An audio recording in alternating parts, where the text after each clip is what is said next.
Chapter 2, Muddle. The funny thing about Gertrude was that she was so human and so not human all at once.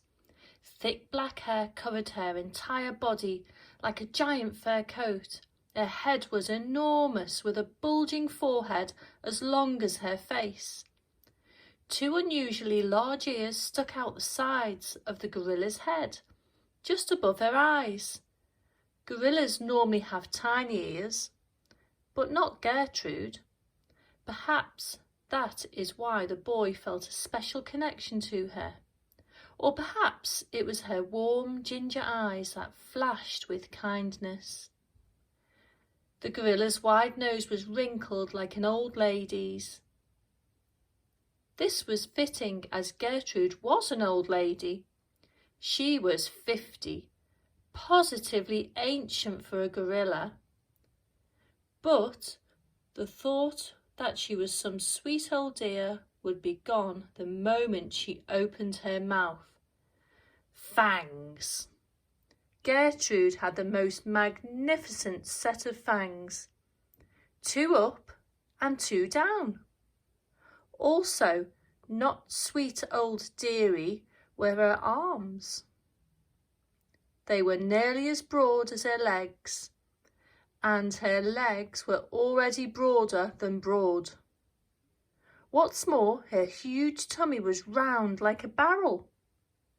The things Eric loved most about his best friend were her hands and feet.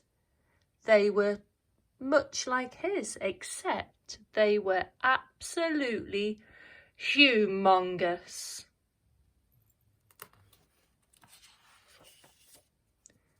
Gertrude might have been the biggest of all the apes in London Zoo, but she was also the gentlest. Sometimes a sparrow would fly into her cage and land on her head.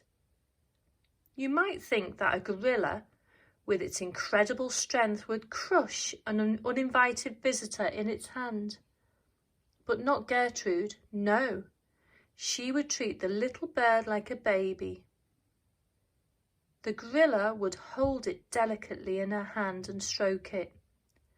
Sometimes she would even mimic the bird song, tweet, tweet.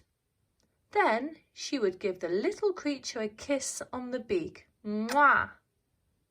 All this would delight the crowds who would gather around Gertrude's cage.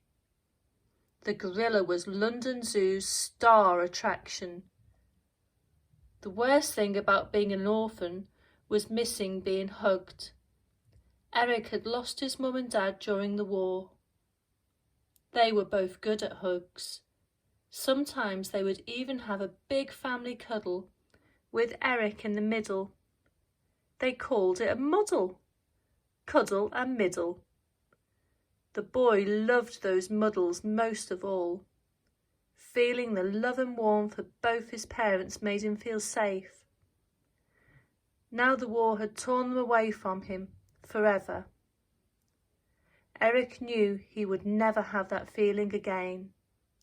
So, when he gazed through the bars of Gertrude's cage, he often wished he could magic his way inside. Then the gorilla could just wrap her big strong arms around him and hold him tight. Gertrude was as big as both his parents put together. Eric was sure she could give him a jolly good muddle.